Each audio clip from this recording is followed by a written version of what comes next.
Dear students, നമ്മൾ കഴിഞ്ഞ വീഡിയോയോട് കൂടി നമ്മുടെ രണ്ടാമത്തെ ചാപ്റ്റർ കൂടി അവസാനിച്ചു.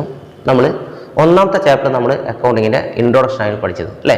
ആ ഇൻട്രൊഡക്ഷൻ എന്ന് പറയുന്ന ഭാഗത്ത് നമ്മൾ അക്കൗണ്ട്സ് ഡെഫിനിഷൻ എന്താണ്, അതേപോലെ തന്നെ നമ്മൾ ബേസിക് ടേംസ് അക്കൗണ്ട്സിൽ ഉപയോഗിക്കുന്ന ടേംസ് എന്തൊക്കെയാണ്, അതേപോലെ തന്നെ ഇൻഫോർമേഷൻസിൻ്റെ പ്രത്യേകത എന്താണ്, അങ്ങനെ ഒരുപാട് കാര്യം നമ്മൾ ഒന്നാമത്തെ ചാപ്റ്റർ നമ്മൾ പഠിച്ചു കഴിഞ്ഞു. പിന്നെ രണ്ടാമത്തെ ചാപ്റ്റർ നമ്മൾ പഠിച്ചത് തിയറി ബേസ് ഓഫ് അക്കൗണ്ടിങ് ആയിരുന്നു അല്ലേ. അക്കൗണ്ടൻസി എന്തെല്ലാം തിയറി അടിസ്ഥാനത്തിലാണ് അല്ലെങ്കിൽ എന്തെല്ലാം കോൺസെപ്റ്റിൻ്റെ അടിസ്ഥാനത്തിലാണ് അതിൻ്റെ പ്രവർത്തനങ്ങൾ മുന്നോട്ട് പോകുന്നത് എന്നാണ് നമ്മൾ അവിടെ പഠിച്ചത്.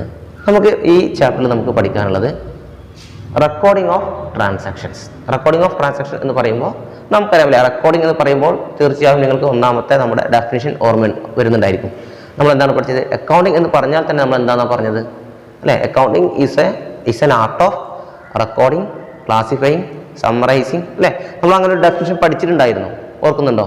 അവിടെ ആ റെക്കോർഡിംഗ് എന്ന് പറയുന്ന ആ പ്രോസസ്സ് അല്ലേ, നമുക്ക് പറഞ്ഞത് അക്കൗണ്ടൻസിലെ വളരെ പ്രധാനപ്പെട്ട ഒരു പ്രോസസ്സാണ് റെക്കോർഡിംഗ്. നമ്മൾ പറഞ്ഞല്ലേ is an art of recording അല്ലേ. അപ്പോൾ ആ റെക്കോർഡിംഗ് എന്ന് പറയുന്ന പ്രോസസ്സാണ് നമുക്ക് ഈ ചാപ്റ്റർ നമുക്ക് പരിചയപ്പെടാനുള്ളത്. പക്ഷേ റെക്കോർഡിങ്ങിന് മുമ്പ് എന്തെല്ലാം നടത്തേണ്ടതുണ്ടായിരുന്നു? നമ്മൾ പ്രോസസ്സ് പഠിച്ചിട്ടുണ്ടായിരുന്നു അല്ലേ. അക്കൗണ്ടിങ്ങിൻ്റെ പ്രോസസ്സ് എന്തൊക്കെയാണ് പഠിച്ചിട്ടുണ്ടായിരുന്നു. ഫസ്റ്റ് നമ്മൾ പറഞ്ഞത് എന്താണ്? റെക്കോർഡിംഗ് ഉണ്ടെങ്കിൽ കൂടി നമ്മൾ അതിന് മുമ്പ് എന്ത് ചെയ്യേണ്ടതുണ്ട്? ഒന്ന് ഐഡൻറ്റിഫൈ ചെയ്യേണ്ടതുണ്ട്, പിന്നെ മറ്റൊന്ന് അല്ലേ മണി മെഷർമെൻറ്റ്, അതിൻ്റെ മെഷർമെൻറ്റ് നടത്തേണ്ടതുണ്ട്. ഇത് രണ്ടും കഴിഞ്ഞാലേ നമുക്ക് എന്ത് ചെയ്യാൻ പറ്റുന്നുള്ളൂ, നമുക്ക് റെക്കോർഡിംഗ് എന്ന് പറയുന്ന പ്രോസസ്സിലേക്ക് കടക്കാൻ പറ്റുന്നുള്ളൂ. അപ്പോൾ ആദ്യം ഐഡൻറ്റിഫിക്കേഷൻ, പിന്നെ അത് കഴിഞ്ഞാൽ മെഷർമെൻറ്റ്, അതിനുശേഷമാണ് റെക്കോർഡിംഗ് വരുന്നത്.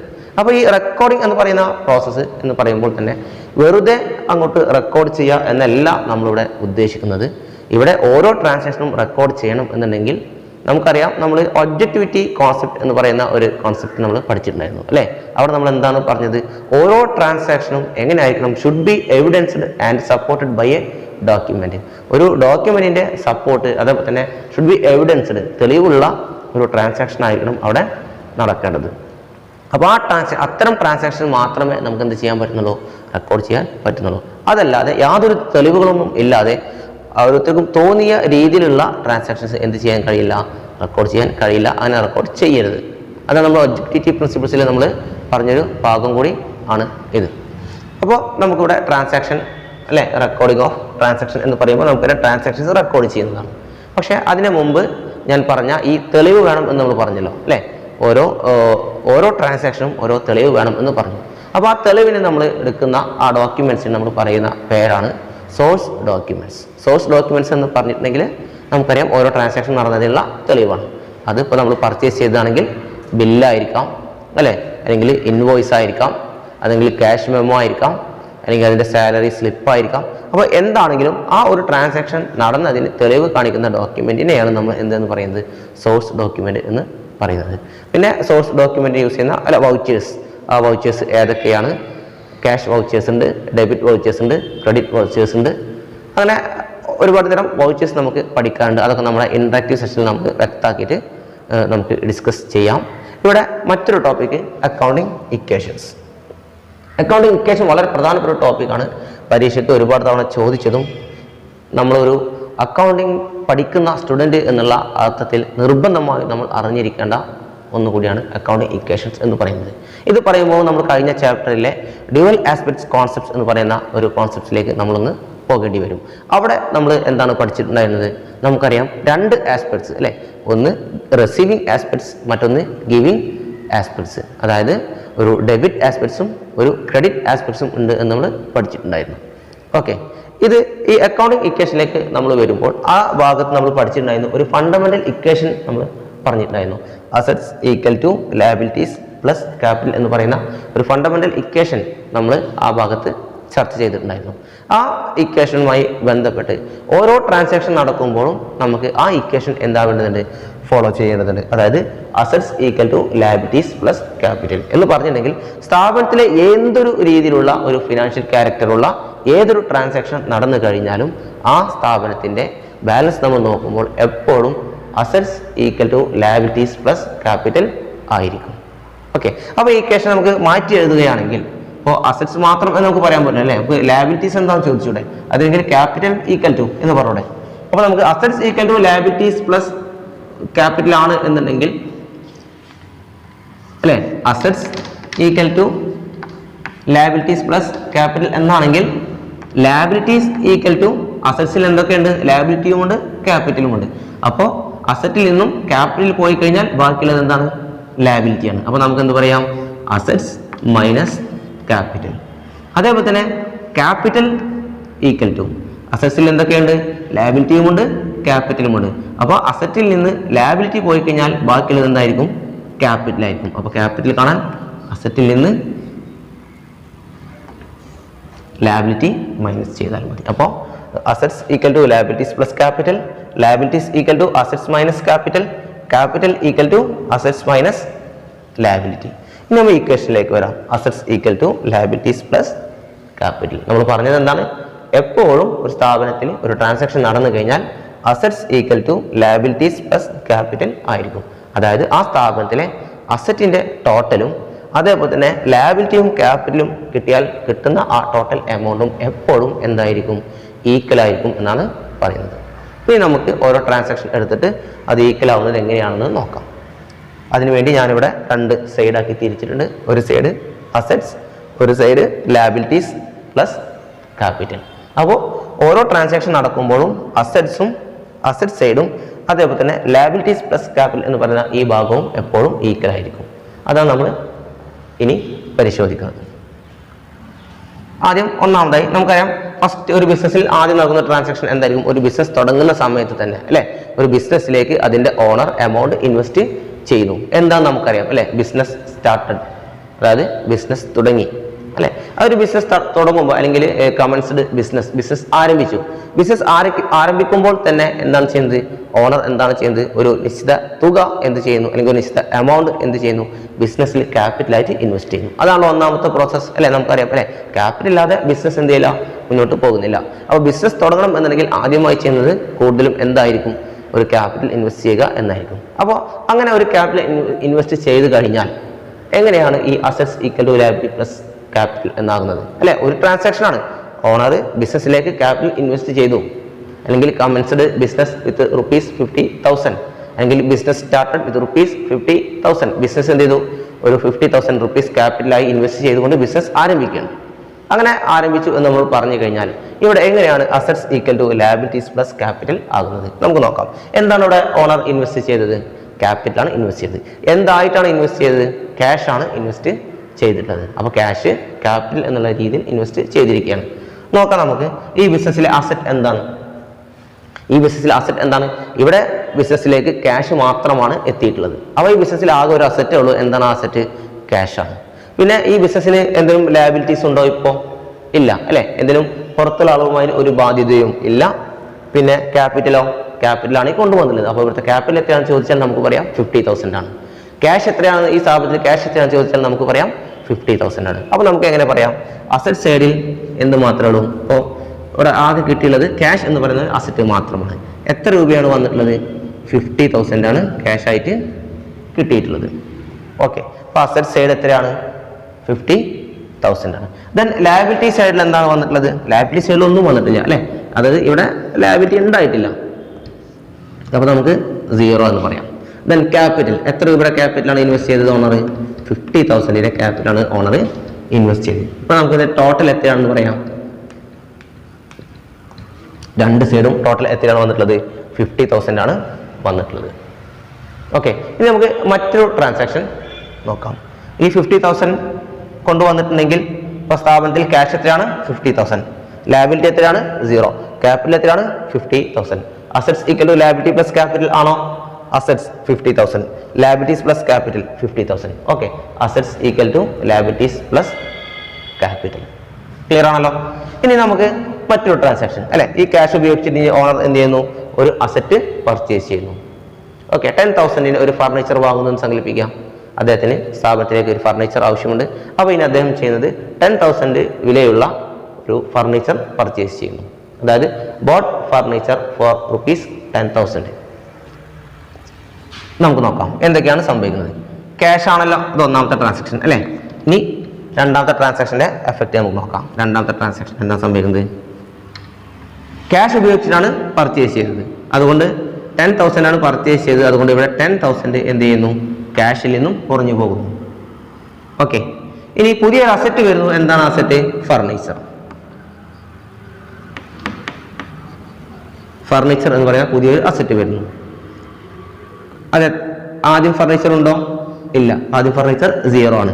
ഇപ്പൊ ഫർണിച്ചർ എത്ര രൂപ ഫർണിച്ചർ സ്ഥാപനത്തിലുണ്ട്? 10,000 രൂപയ്ക്കല്ലേ മേടിച്ചത് അല്ലേ? അപ്പോൾ നമുക്കത് പറയാം 10,000 രൂപയിലുള്ള ഒരു ഫർണിച്ചർ ഇപ്പോൾ സ്ഥാപനത്തിൽ ഉണ്ട്. ഇനി പുതിയതായിട്ട് എന്തെങ്കിലും ലാബിലിറ്റി ഉണ്ടായോ? യാതൊരു ലാബിലിറ്റിയും ഇവിടെ ഉണ്ടായിട്ടില്ല. കാരണം നമ്മൾ കടമായിട്ടൊന്നല്ല വാങ്ങിയിട്ട്, അതുകൊണ്ട് നമുക്കൊരു പുതിയ ലാബിലിറ്റി ഉണ്ടായിട്ടില്ല. ആദ്യം ലാബിലിറ്റി ഇല്ല, അതുകൊണ്ട് ലാബിലിറ്റി ഇപ്പോഴും 0 ആണ്. Then liabilities plus capital. Capital പുതിയതായിട്ട് ഓണർ എന്തെങ്കിലും ഇൻവെസ്റ്റ് ചെയ്തിട്ടുണ്ടോ? ഇപ്പോൾ അഡീഷണൽ ആയിട്ട് എന്തെങ്കിലും ക്യാപിറ്റൽ ഓണർ ഇൻവെസ്റ്റ് ചെയ്തിട്ടുണ്ടോ? ഇല്ല. ക്യാപിറ്റലിൽ നിന്ന് എന്തെങ്കിലും ഓണർ അവന്റെ സ്വന്തം ആവശ്യത്തിന് വേണ്ടി പിൻവലിച്ചിട്ടുണ്ടോ? അതും ഇല്ല. അപ്പൊ ഇവിടെ ക്യാപിറ്റലിന്റെ എഫക്റ്റ് 0 ആണ് അല്ലെ? ക്യാപിറ്റലിൽ യാതൊരു മാറ്റവും സംഭവിച്ചിട്ടില്ല, അതുകൊണ്ട് 0 ആണ്. ഇനി നമുക്ക് ഇതിന്റെ ബാലൻസ് നോക്കാം.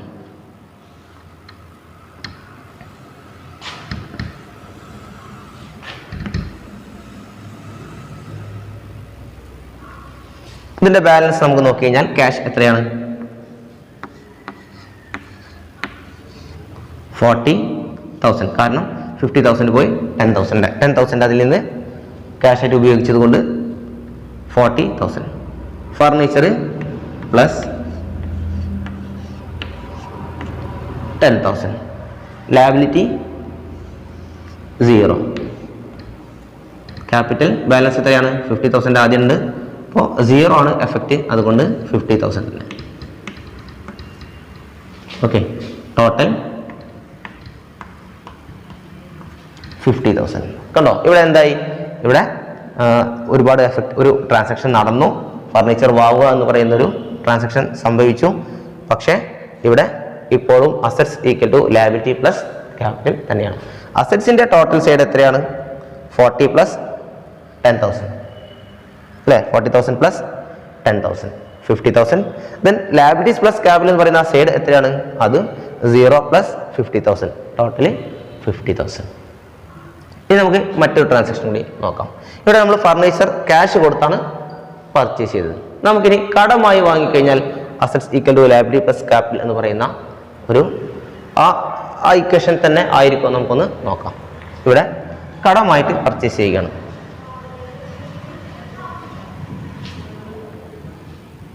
നമുക്ക് സ്റ്റോക്ക് ആയിരിക്കാം പർച്ചേസ് ചെയ്ത്, സ്റ്റോക്ക് എന്ന് എടുക്കാം. അപ്പോൾ സ്റ്റോക്ക് ആദ്യം 0 ആണ് അല്ലേ? നമുക്ക് നോക്കാം. സ്റ്റോക്ക് കടമായിട്ട് പർച്ചേസ് ചെയ്ത് കഴിഞ്ഞാൽ, അതായത് സ്റ്റോക്ക് പർച്ചേസ്ഡ് ഓൺ ക്രെഡിറ്റ്, കടമായിട്ട് സ്റ്റോക്ക് പർച്ചേസ് ചെയ്യുന്നു. ആ മൂന്നാമത്തെ ട്രാൻസാക്ഷനിൽ നമ്മൾ നോക്കിക്കഴിഞ്ഞാൽ നമ്മുടെ കയ്യിൽ 40,000 ഇപ്പോൾ ക്യാഷ് ബാലൻസ് ഉണ്ട്. ഇവിടെ നമ്മൾ ക്യാഷ് ഉപയോഗിച്ചിട്ടല്ല സ്റ്റോക്ക് പർച്ചേസ് ചെയ്യുന്നത്, നമ്മൾ കടമായിട്ടാണ് സ്റ്റോക്ക് പർച്ചേസ് ചെയ്യുന്നത്. അതുകൊണ്ട് നമുക്കിവിടെ ക്യാഷിൽ യാതൊരു എഫക്റ്റും വരുന്നില്ല. അതുകൊണ്ട് നമുക്ക് ക്യാഷിൻ്റെ എഫക്റ്റ് നമുക്ക് 0 എന്ന് പറയാം. ദെൻ ഫർണിച്ചർ എന്ന് പറയുന്ന അസറ്റ്, നമ്മൾ പുതിയതായിട്ട് ഫർണിച്ചർ ഒന്നും വാങ്ങിയിട്ടില്ല. അതുകൊണ്ട് ഫർണിച്ചർ എന്ന് പറയുന്ന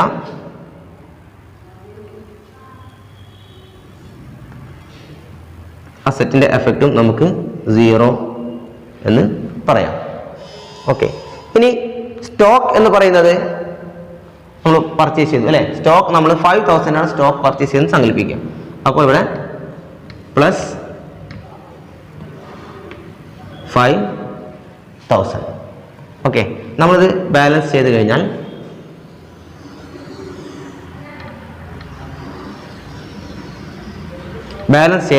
നമുക്കറിയാം 40,000 എഫക്റ്റ് ഒന്നും ഇല്ല, 0 ആണ് എഫക്റ്റ്. അതുകൊണ്ട് നമ്മുടെ കയ്യിലുള്ള ക്യാഷ് 40,000 തന്നെ. ദെൻ ഫർണിച്ചറിൽ 10,000 ആണ് നമ്മുടെ കയ്യിലുണ്ടായിരുന്ന ബാലൻസ്, യാതൊരു എഫക്റ്റും വന്നിട്ടില്ല, 0 ആണ് എഫക്റ്റ്. ഫർണിച്ചർ വാങ്ങുകയും ചെയ്തിട്ടില്ല, ഫർണിച്ചർ വിൽക്കുകയും ചെയ്തിട്ടില്ല. അതുകൊണ്ട് നമ്മുടെ കയ്യിലുള്ളത് ഇപ്പോഴും 10,000 വാല്യൂ ഉള്ള ഫർണിച്ചർ തന്നെ. ഇതൊന്നും നമ്മുടെ കയ്യിലുള്ള ബാലൻസ് ആണ്. പ്ലസ് ഇപ്പോൾ ഒരു പുതിയ അസറ്റ് നമ്മൾ പർച്ചേസ് ചെയ്തു. എന്താണ്? സ്റ്റോക്ക് എന്ന് പറയുന്ന ഒരു അസറ്റ് നമ്മൾ പർച്ചേസ് ചെയ്തു. എങ്ങനെയാണ് പർച്ചേസ് ചെയ്തത്? കടമായിട്ടാണ്. കടമായിട്ട് വാങ്ങിയാലും ആ സ്റ്റോക്ക് എന്ന് പറയുന്ന അസറ്റ് നമ്മുടെ സ്ഥാപനത്തിലേക്ക് വന്നല്ലോ. അതുകൊണ്ട് നമുക്ക് എന്തെന്ന് പറയാം? നമ്മുടെ സ്ഥാപനത്തിൽ 5,000 രൂപ വിലയുള്ള ഒരു സ്റ്റോക്ക്, അല്ലെങ്കിൽ 5,000 രൂപ വിലയുള്ള സ്റ്റോക്ക് ഉണ്ട് എന്ന് നമുക്ക് പറയാം. അതുകൊണ്ട് നമ്മുടെ സ്ഥാപനത്തിലെ അസറ്റിൽ അത് നമ്മൾ ഉൾപ്പെടുത്തേണ്ടതുണ്ട്. അപ്പോൾ ടോട്ടല് 5,000. ഇവിടെ നമുക്ക് നോക്കാം അതിൻ്റെ ടോട്ടൽ വരുന്നത് 40,000 പ്ലസ് 10,000 50,000 പ്ലസ് 5,000 55,000. അപ്പോൾ നമുക്ക് തീർച്ചയായും ലയബിലിറ്റീസ് പ്ലസ് ക്യാപിറ്റലും നമുക്ക് എത്ര കിട്ടേണ്ടതുണ്ട്? 55,000 കിട്ടണം. അപ്പോഴാണ് എന്താകുന്നുള്ളൂ? Assets equal to liabilities plus capital ആകുന്നുള്ളൂ. നമുക്ക് നോക്കാം. ഇവിടെ നമുക്കൊരു പുതിയ ബാധ്യത ഉണ്ടായിട്ടുണ്ടല്ലോ. അപ്പോൾ നമുക്ക് എന്തെന്ന് പറയാം? ഇവിടെ വരുന്ന എഫക്റ്റ് ലയബിലിറ്റീസ് ആദ്യമൊന്നും ഉണ്ടായിരുന്നില്ല. പക്ഷേ ഇവിടെ നമ്മൾ ഒരു സ്റ്റോക്ക് നമ്മൾ എന്ത് വാങ്ങിയിട്ടുണ്ട്? കടമായിട്ട് പർച്ചേസ് ചെയ്തിട്ടുണ്ട്. നമുക്കറിയാം നമ്മൾ കടമായിട്ട് പർച്ചേസ് ചെയ്തിട്ടുണ്ടെങ്കിൽ അല്ലേ, നമ്മൾ അങ്ങനെ ക്യാഷ് കൊടുക്കാൻ ഉള്ളവരെ നമ്മൾ പറയുന്ന പേരാണ് ക്രെഡിറ്റേഴ്സ്. അതൊരു ലയബിലിറ്റിയാണ്, നമ്മൾ പഠിച്ചു കഴിഞ്ഞതാണ്. അപ്പോൾ നമുക്കിവിടെ എന്തെന്ന് പറയാം? ഒരു പുതിയ ലയബിലിറ്റി ഉണ്ടായി. എന്താണ് ലയബിലിറ്റി? ക്രെഡിറ്റേഴ്സ്. ക്രെഡിറ്റേഴ്സ് എന്ന് പറയുന്ന ഒരു ലയബിലിറ്റി നമുക്ക് ഉണ്ടായി. എത്ര രൂപയുടെ ബാധ്യത നമുക്ക് ഉണ്ടായത്? നമ്മൾ എത്ര രൂപക്കാണ് പർച്ചേസ് ചെയ്തത്? 5,000 നമ്മൾ പർച്ചേസ് ചെയ്തത്. അപ്പോൾ നമുക്ക് എന്ത് പറയാം? ഇവിടുത്തെ എഫക്റ്റ് എന്താണ്? പ്ലസ് 5,000 അല്ലേ? 5,000 കൂടി. ആദ്യം 0 ആണുള്ളത്, അപ്പോൾ 5,000 കൂടി. അപ്പോൾ നമുക്ക് ആ എഫക്റ്റ് കൂടിയിരിക്കുകയാണ്. അതുകൊണ്ട് പ്ലസ് 5,000 എന്ന് പറയാം. Then plus capital. ഓണർ എന്തെങ്കിലും പുതിയ ക്യാപിറ്റൽ കൊണ്ടുവന്നോ ബിസിനസ്സിലേക്ക്? പുതിയതായിട്ട് എന്തെങ്കിലും എമൗണ്ട് ഇൻവെസ്റ്റ് ചെയ്തിട്ടുണ്ടോ? ഇല്ല അല്ലേ? എന്നാൽ ഇൻവെസ്റ്റ് ചെയ്ത ആ എമൗണ്ടിൽ നിന്ന് ഓണർ എന്തെങ്കിലും അദ്ദേഹത്തിന്റെ സ്വന്തം ആവശ്യങ്ങൾക്ക് വേണ്ടി, പേഴ്സണൽ പർപ്പസിന് വേണ്ടി പിൻവലിച്ചിട്ടുണ്ടോ? അതും ഇല്ല. അപ്പോൾ ഇവിടെ ക്യാപിറ്റൽ യാതൊരു മാറ്റവും വന്നിട്ടില്ല. അതുകൊണ്ട് ക്യാപിറ്റൽ വന്ന എഫക്റ്റ് 0 ആണ്. ഓക്കെ. അപ്പോൾ നമ്മളത് ബാലൻസ് ചെയ്ത് കഴിഞ്ഞാൽ നമ്മുടെ ലയബിലിറ്റീസിന്റെ ബാലൻസ് നമുക്ക് 5,000 എന്ന് ലഭിക്കും. അതേപോലെ തന്നെ ക്യാപിറ്റലിന്റെ എഫക്റ്റ് 0 ആണ്. അതുകൊണ്ട് നമുക്ക് ക്യാപിറ്റൽ ബാലൻസ് ഇപ്പോഴും അല്ലെ, യാതൊരു എഫക്റ്റും 0 എന്ന് പറയുമ്പോൾ ഒരു എഫക്റ്റും ഉണ്ടായിട്ടില്ല. ആ ആദ്യത്തെ ക്യാപിറ്റൽ തന്നെയാണ് ഇപ്പോൾ നമ്മൾ കാണുന്നത്.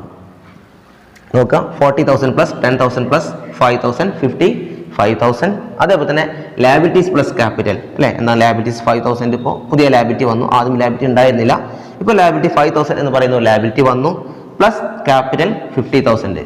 അപ്പോൾ ടോട്ടൽ 55,000. നോക്കാം, രണ്ട് സൈഡും എന്തായി?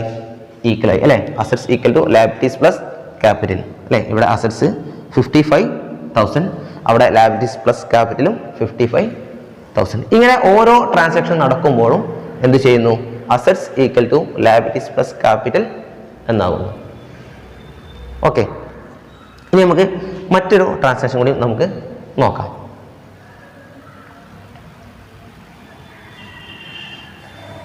റിസീവ്ഡ് കമ്മീഷൻ എന്ന് പറയുന്ന ഒരു ട്രാൻസാക്ഷൻ. സ്ഥാപനത്തിന് കമ്മീഷൻ റിസീവ് ചെയ്തു. ഒരു 2,000 രൂപ സ്ഥാപനത്തിന് ഒരു കമ്മീഷൻ ലഭിച്ചു. കമ്മീഷൻ ലഭിച്ചു കഴിഞ്ഞാൽ നമുക്കറിയാം എന്താണ് കമ്മീഷനായി ലഭിച്ചത്? ക്യാഷാണ് കമ്മീഷനായിട്ട് ലഭിച്ചത് അല്ലേ? നോക്കുക, ട്രാൻസാക്ഷനൊക്കെ നിങ്ങൾ എഴുതിയെടുക്കാൻ ഞാൻ പറയുന്ന ട്രാൻസാക്ഷൻ ഞാൻ ഇവിടെ എഴുതുന്നില്ല, ഞാൻ പറയുകയാണ് ചെയ്യുന്നത്. അതിൻ്റെ എഫക്റ്റും അത് എങ്ങനെയാണ് ഈ assets equal to liabilities plus capital ആകുന്നത് എന്ന് കൂടിയാണ് നമ്മൾ ഈ ക്ലാസ്സിൽ ഡിസ്കസ് ചെയ്യുന്നത്. ഈ ട്രാൻസാക്ഷനൊക്കെ ഞാൻ നിങ്ങളുടെ ഇൻഡക്റ്റീവ്സിൽ ഞാൻ ചോദിക്കുന്നതാണ്. അതുകൊണ്ട് അതൊക്കെ ഓർത്തു വെക്കാൻ പ്രത്യേകം ശ്രദ്ധിക്കുക. ഇവിടെ കമ്മീഷൻ റിസീവ് ചെയ്യുന്ന സമയത്ത് ഒരു 2,000 രൂപ സ്ഥാപനത്തിന് ലഭിക്കുന്നു. നോക്കാം, ഇവിടെ നമുക്ക് ക്യാഷ് എന്ന് പറയുന്ന 40,000 മാറാണ് അല്ലേ? എന്താ അവിടെ സംഭവിച്ചത്? പ്ലസ് 2,000 കൂടി അല്ലേ? കമ്മീഷൻ കിട്ടുന്നത് കൊണ്ട് ഫർണിച്ചറിൽ എന്തെങ്കിലും മാറ്റം വരുന്നുണ്ടോ? ഫർണിച്ചർ കൂടുകയോ കുറയുകയോ ചെയ്യുന്നുണ്ടോ? ഇല്ല. ദെൻ സ്റ്റോക്കിൽ എന്തെങ്കിലും മാറ്റം വരുന്നുണ്ടോ? കമ്മീഷൻ കിട്ടുമ്പോൾ സ്റ്റോക്ക് കൂടുകയോ കുറയുകയോ ചെയ്യോ? ഇല്ല. കമ്മീഷൻ കിട്ടിയത് ക്യാഷ് ആണ് അല്ലേ? അതുകൊണ്ട് അവിടെ യാതൊരു മാറ്റവും വരുന്നില്ല. അപ്പോൾ അവിടെയും എന്താണ്? 0 ആണ്. നമുക്കൊരു കമ്മീഷൻ കിട്ടുമ്പോൾ നമുക്ക് ലയബിലിറ്റി കൂടും. നമുക്കൊരു കമ്മീഷൻ കിട്ടുന്ന സമയത്ത് നമുക്ക് എന്താ ഒരു ബാധ്യത കൂടുന്നത്? യാതൊരു ബാധ്യത നമുക്ക് വരുന്നില്ല. അതുകൊണ്ട് നമുക്ക് എന്താ പറയാം? അത് 0 ആണ് എന്ന് പറയാം. പിന്നെ എവിടെ കൂടും? ഈ കിട്ടിയ ക്യാഷ് അല്ലെ, നമ്മൾ റിസീവ് ചെയ്ത ഈ കമ്മീഷൻ നമ്മുടെ ക്യാപിറ്റലിന്റെ കൂടെ ആഡ് ആകുന്നു. അതായത് നമ്മുടെ ക്യാപിറ്റൽ വർദ്ധിക്കാൻ കാരണമാകുന്നു. അതുകൊണ്ട് നമുക്ക് ഇവിടെ എന്തെന്ന് പറയാം? ഇവിടെ ക്യാപിറ്റൽ ഒരു എഫക്റ്റ് ഉണ്ടായി. പ്ലസ് 2,000. നമ്മളിത് ബാലൻസ് ചെയ്ത് നോക്കിക്കഴിഞ്ഞാൽ ഇവിടെ ക്യാഷ് 42,000 പ്ലസ് ഫർണിച്ചറും എഫക്റ്റും വന്നിട്ടില്ല. അതുകൊണ്ട് ആ 10,000 തന്നെ. ദെൻ സ്റ്റോക്ക് 5000 ആണ്, അതിൽ എഫക്റ്റ് 0 ആണ്, അതുകൊണ്ട് ഒരു മാറ്റവും വന്നിട്ടില്ല. എഫക്റ്റ് 0 എന്ന് പറയുമ്പോൾ യാതൊരു മാറ്റവും വന്നിട്ടില്ല. ദെൻ ക്രെഡിറ്റേഴ്സിൽ ഒരു മാറ്റവും വന്നിട്ടില്ല അല്ലേ, ഇവിടെ ഒരു ബാധ്യത കൂടുകയോ കുറയുകയോ ഒന്നും ചെയ്തിട്ടില്ല, നമ്മൾ എഴുതി കഴിഞ്ഞതാണ്. നമുക്കത് ബാലൻസ് ചെയ്യാം, ബാലൻസ് ആണ് നമ്മൾ ഉദ്ദേശിച്ചത്. ഓക്കെ, നമ്മളത് ബാലൻസ് ചെയ്ത് കഴിഞ്ഞാൽ ഇവിടെ 5000 തന്നെയാണ്, ഒരു മാറ്റവും വരാത്തത് കൊണ്ട് 5000. ക്യാപിറ്റൽ ഇൻക്രീസ് ചെയ്തു, 50,000 എന്തായി മാറി 52,000 എന്നായി മാറി. അപ്പോൾ 5,000ഉം 52,000ഉം ഇവിടെ 42,000 പ്ലസ് 10,000 പ്ലസ് 5,000 രണ്ടും ഇവിടെ നോക്കി കഴിഞ്ഞാൽ നമുക്ക് കിട്ടുന്നത് എത്രയാണ് അല്ലേ, 52,000 പ്ലസ് 5,000 57,000. ഇവിടെയും 52,000 പ്ലസ് 5,000 57,000. ഓക്കെ, അപ്പോൾ നമ്മളിവിടെ ഈ അക്കൗണ്ടിങ് ഈക്വേഷൻ എങ്ങനെയൊക്കെ ഓരോ ട്രാൻസാക്ഷൻ നടക്കുമ്പോഴും എങ്ങനെയാണ് അത് ഈക്വൽ ആകുന്നത്, എങ്ങനെയാണ് assets equal to liability plus capital ആകുന്നതിൻ്റെ ചില ഉദാഹരണങ്ങൾ മാത്രമാണ് നമ്മൾ ഇന്നത്തെ ക്ലാസ്സിൽ നോക്കിയത്. നമ്മൾ നോക്കിയത് ബിസിനസ്സിലേക്ക് ക്യാപിറ്റൽ ഇൻവെസ്റ്റ് ചെയ്താൽ അല്ലെങ്കിൽ കമൻസ്ഡ് ബിസിനസ് ഫോർ ₹50,000 വിത്ത് ₹50,000. അതേപോലെ തന്നെ മറ്റു ട്രാൻസാക്ഷൻ നമ്മൾ പറഞ്ഞത് പർച്ചേസ്ഡ് ഫർണിച്ചർ ഫോർ ₹10,000. പിന്നെ നമ്മൾ പറഞ്ഞത് സ്റ്റോക്ക് കടമായി വാങ്ങിക്കഴിഞ്ഞാൽ എങ്ങനെയാണ് assets equal to liability plus capital ആകുന്നത് എന്ന് നമ്മൾ പഠിച്ചു കഴിഞ്ഞു. പിന്നെ അതിനുശേഷം നമ്മൾ ഒരു കമ്മീഷൻ റിസീവ് ചെയ്ത് കഴിഞ്ഞാൽ എങ്ങനെയാണ് assets equal to liability plus capital ആകുന്നത് എന്നാണ് നമ്മൾ ഡിസ്കസ് ചെയ്തത്. ഇതിൻ്റെ ബാക്കി ഭാഗം കൂടി നമുക്ക് പഠിക്കാനുണ്ട്, അത് നമ്മൾ തൊട്ടടുത്ത ക്ലാസ്സിൽ നമുക്ക് ഡിസ്കസ് ചെയ്യാം.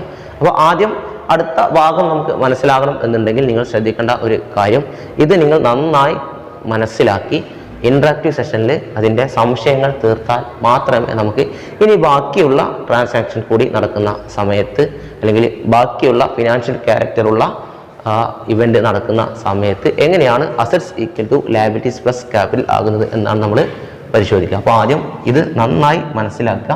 നന്നായി മനസ്സിലാക്കി കഴിഞ്ഞാൽ നിങ്ങൾക്ക് ഇതേപോലെ തന്നെ ഇതിലെ ബാക്കി ഭാഗം കൂടി എളുപ്പത്തിൽ മനസ്സിലാക്കാൻ സാധിക്കും. അതായത് നമ്മൾ ഈ ചാപ്റ്ററിൽ നമ്മൾ എന്ത് തുടങ്ങി, റെക്കോർഡിംഗ് ഓഫ് ട്രാൻസാക്ഷൻ പഠിക്കാൻ ആരംഭിച്ചു കഴിഞ്ഞു. ഇവിടെ നിങ്ങളുടെ ക്ലാസ് നന്നായി ശ്രദ്ധിച്ചാൽ മാത്രമേ തുടർന്നുള്ള ക്ലാസ് നിങ്ങൾക്ക് മനസ്സിലാകൂ എന്നുള്ളത് പ്രത്യേകം ശ്രദ്ധിക്കുക. അതുകൊണ്ട് ഇൻട്രാക്റ്റീവ് സെഷനിൽ ഇതുമായി ബന്ധപ്പെട്ട സംശയങ്ങളുണ്ടെങ്കിൽ പ്രത്യേകം ചോദിച്ച് മനസ്സിലാക്കാം. Okay, thank you.